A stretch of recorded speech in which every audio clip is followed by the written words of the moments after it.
지금 내란 관련된 특검법이 발의되어 통과되었고 정부에 이송되어 있고요. 또 소위 저희들이 김건희 특검이라고 얘기하는 것도 발의되어 통과되어 정부에 이송되어 있습니다. 이 부분에 대해서 저희들이 조속한 공포를 주장하고 있는데 일각에서는 위헌성이 있다 이런 주장을 하기도 합니다. 그래서 관련된 질의를 좀 드릴 텐데요. 제가 아까 말씀드렸던 전례는 뭐냐면 박근혜 정부의 최순실 등 민간인에 의한 국정농단 의혹 사건 규명을 위한 특별검사의 임명 등에 관한 법률 제3조 제2항 등에 대한 위헌 소원이 이미 제기된 바가 있고요. 거기에 대해서 2017 헌바 196으로 2019년 2월 28일 날 헌재가 결정을 이미 전원합의부에서 내린 바가 있습니다. 전례는 있고 아까 말씀드렸던 대로 현재 그 두 법에 대한 관련 사건은 현재 계류되어 있지 않습니다. 자, 이 2017 헌바 196 사건에서 청구인인 최순실은 관련된 특검법이 위헌이라고 주장하면서 이렇게 주장합니다. 이 법에 따른 특검 후보 추천 권한을 새누리당이라든지 정의당이라든지 무소속 의원 등은 참여하지 못한다. 그래서 두 야당, 국민의당과 우리 민주당 이 두 야당의 특검일 뿐 국민의 특검이라고 볼 수 없다. 그래서 위헌이다. 이렇게 얘기를 하고요. 특히 이렇게 두 야당에 많이 특검 후보를 추천했을 때는 최근 정치 상황에 대해서 특정한 이해관계를 가진 사람들만이 추천한 후보가 이제 특검이 되기 때문에 문제가 된다라는 취지로 주장을 했습니다. 여기에 대해서 헌재가 조목조목 따지는데요. 먼저 이 법이 제정된 경과에 대해서 헌재가 판단을 합니다. 뭐라고 판단하냐면 박 전 대통령이 국민에게 사과했다. 그리고 수사에 적극 협조하고 그 결과에 따라 자신도 책임을 지겠다는 취지의 대국민 담화를 발표했다. 또 측근들인 대통령실 관련자들이 이미 구속됐다. 이 과정에서 박 전 대통령도 수사 대상으로 떠올랐다. 이런 과정 때문에 이 특검법이 제정됐다라고 얘기를 합니다. 현재 상황하고 제가 봤을 때 매우 비슷합니다. 윤석열 대통령 대국민 사과했고요. 수사 결과에 대해서 자기는 책임지겠다. 회피하지 않겠다라고 얘기했고 이미 국방부 장관 등 측근 등은 구속되어 있습니다.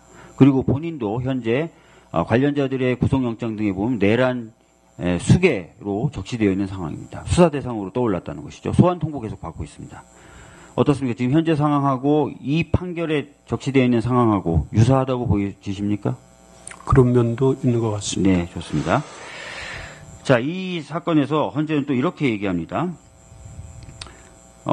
이게 의회주의를 위반한 거 아니다. 라고 얘기하면서 뭐라고 얘기하냐면 헌법과 법률이 정한 절차에 따라서 다수결 원리에 의해 입법된 것이기 때문에 의회주의에 반한다고 볼 수 없다라고 되어 있습니다. 어떤 법이 통과될 때 꼭 여야가 합의로 통과시켜야만 국회가 의회주의 원칙을 지키면서 법을 통과시킨 겁니까? 그렇지는 않은 걸로 알고 그렇죠. 있습니다. 국회법에 따른 절차를 준수하고 다수결의 원칙이라고 하는 국회법의 원칙에 위배되지 않게 통과되면 국회가 통과시킨 법으로서 규범력과 강제력을 가지게 되는 것이죠. 그렇게 이해하고 있습니다. 네. 다음 한번 보도록 하겠습니다. 특검 후보 추천 관련돼서 여당이 배제된 부분에 대해서 뭐라고 오히려 헌재는 얘기하냐면 이 사건 법률의 특수성은 현직 대통령이 의혹의 핵심으로 떠올랐다는 데 있다.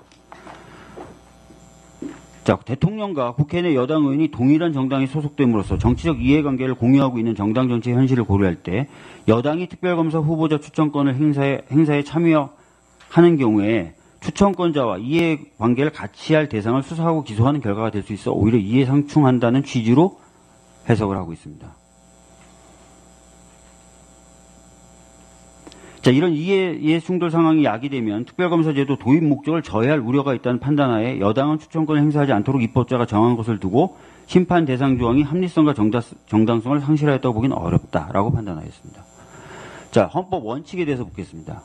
이해상충의 의미를 피하기 위해서 저희가 특검을 도입하자라고 주장을 하고 그런 법을 만들 경우에 이 판례에 비춰봤을 때 대통령이나 또는 특히 여당이 추천권을 가지지 못하는 경우 합리성을 잃었다, 위헌이다라고 볼 수 있습니까? 헌재 결정의 취지에 동의하고 있습니다. 동의하시죠? 네. 네. 자, 아울러서 이 헌재 결정은 이 법이 이 법에 의해서 임명되는 특별검사가 정치적 중립성을 지키기 위한 충분한 안전장치를 가지고 있다고 자세하게 설치하고 있습니다. 내용을 쭉 보시면 특별검사가 에게 특정한 사유가 있을 경우에 결격이 되도록 하고 있고, 그 다음에 수사 내용에 대해서 공표나 누설 금지 의무를 부과하고 있습니다.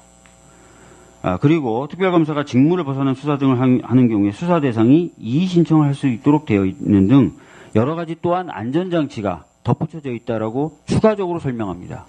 그러면서 아무 문제가 없는 법이다라고 최종 결론을 내립니다. 넘겨주시죠. 지금 제가 거론한 내란 특검, 김건희 특검의 경우에도 당시 헌재가 얘기했던 안전장치를 다 가지고 있습니다.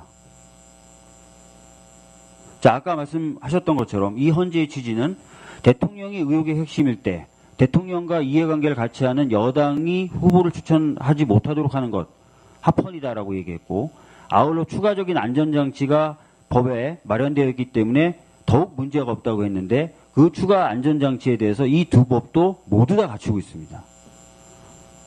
그렇다면 지금 일각에서 제기하고 있는 내란 특검이라든지 김건희 특검의 위헌성, 이 판례에 비춰보면 타당하지 않은 것 아닙니까? 현재 이 사건 계류되어 있지 않습니다. 헌법재판소가 제시한 기준, 그것들에 대해서 전적으로 동의를 하고 있습니다. 또 사건화된다면 그와 같은 기준에 따라서 판단을 할 수 있을 거로 생각을 하고 있습니다.